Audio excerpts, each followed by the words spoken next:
বাড়ির বউ কখনো ঘুম থেকে দুপুর ১টার সময় উঠতে শুনেছেন? একদমই না। তাও শ্বশুর বাড়িতে। বাবার বাড়িতে ঠিকই মেয়েরা ঘুম থেকে ১২টায়, ১টায়, ১০টায় যখন ইচ্ছে উঠতে পারে। কিন্তু শ্বশুর বাড়িতে একদমই না। কিন্তু আমি আজকে দুপুর ১টার সময় ঘুম থেকে উঠলাম। অবাক হচ্ছেন? আমিও একদম শ্বশুর বাড়িতেই ঘুম থেকে ১টার সময় উঠলাম। তো কেন উঠলাম? তো অবশ্যই বলছি। এখন হচ্ছে সকালবেলা না, দুপুরবেলা, দুপুর ১টা বাজে। ঘুম ভাঙলো এখন আমার। আসলে কি হয়েছে বলি আপনাদেরকে। সকালবেলায় আমি ঘুম থেকে উঠেছিলাম খুব সকালবেলা 6:30টার দিকে। তো যখন আমার শ্বশুর বাড়িতে যাবে তখন তো আমি হচ্ছে সকাল সকাল ঘুম থেকে উঠে নাস্তা বানিয়ে কাপড় চোপড় একদম সব কিছু রেডি করে স্নান টান করে পুজো দিয়ে তারপরে কি হলো 1:30 বাজে দেখলাম। তখন আবার কি করলাম, মানে ঘুম ঘুম পাচ্ছিল, খুব সকালবেলা ঘুম থেকে উঠে পড়লাম, তো রাতে একদম ঘুম হয় নাই। তো ভাবলাম যে আরেকটু শুয়ে পড়ি। এই যে শুইলাম, তো চোখ লেগে গেল। বাচ্চারাও ঘুমাচ্ছিল। তো এর মধ্যে আমার মেয়ে উঠেছে ঠিকই, আমি আমার ছেলেকে নিয়ে একদম 1টা পর্যন্ত ঘুমাইছি। তো এখন ঘুম থেকে উঠে হচ্ছে ছাদে চলে আসলাম, কারণ ডালগুলো শুকাবো আগে থেকে প্ল্যান করে রাখছিলাম, এগুলো একটু পোকা পড়ছিল।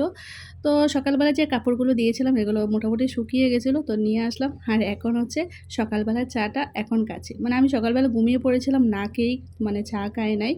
তো যাই হোক এখন হচ্ছে একটু চা বানিয়ে নিলাম, মাথাটা একদম ধরেছে কারণ প্রচুর ঘুমিয়েছি। দেখবেন বেশি সময় আনটাইমে ঘুমালেও কিন্তু মাথা ব্যথা করে। তো যাই হোক এখন চাটা খেয়ে তারপর হচ্ছে কি রান্না করব সেটাই ভাবছি। এখন আপাতত কিছু একটা রান্না করে খেতে হবে জাস্ট দুপুরবেলার জন্য। তারপরে রান্নাটা করব। এখন তো প্রায় 2টা বেজে গেছে। তো আমি তাড়াতাড়ি করে হচ্ছে এই যে পুঁই শাক ছিল এটা একটু মিষ্টি কুমড়া দিয়ে একটু ভাজি ভাজি করে নিয়েছি। আর আগের দিনের যে তরকারি ছিল এগুলো বের করে নিয়েছি। আর ওই পাশে ভাত বসিয়ে দিয়েছি। তাড়াতাড়ি হচ্ছে দুপুরবেলা কিছু একটা খেয়ে নেব, তারপরে রান্না করব। তো রান্নার জন্য হচ্ছে মাছ বের করে নিয়েছি, এই যে ট্যাংরা মাছ, এটা হচ্ছে রাতে মানে খাবে আর কি। তো এখন তো আমার শ্বশুর খাবে না, তো আমরা হচ্ছে খেয়ে নেব, আমার ছেলে মেয়ে আর আমি। তো আর এদিকে দুধ বের করলাম। দুধ বের করার কারণ হচ্ছে এই যে দই পাততে হবে, সকালবেলা দুধ জাল দেওয়া হয় নাই, তো এখন হচ্ছে দুধটা জাল দিয়ে আবার বিকালবেলা দই পাতবো আর কি। তো এর মধ্যে আমি হচ্ছে যা ছিল তাই আমি আমার বাচ্চাদেরকে নিয়ে খেয়ে নিয়েছি। আর এখন হচ্ছে আবার বিকেলবেলা প্রায় সন্ধ্যা হয়ে যাবে, তো এখন আবার হচ্ছে রান্না বসিয়ে দিলাম। তো ডাল রান্না করলাম আর হচ্ছে ট্যাংরা মাছ বোনা করব একদম খালি জিরে বাটা দিয়ে, আদার পেঁয়াজ বাটা দিয়ে।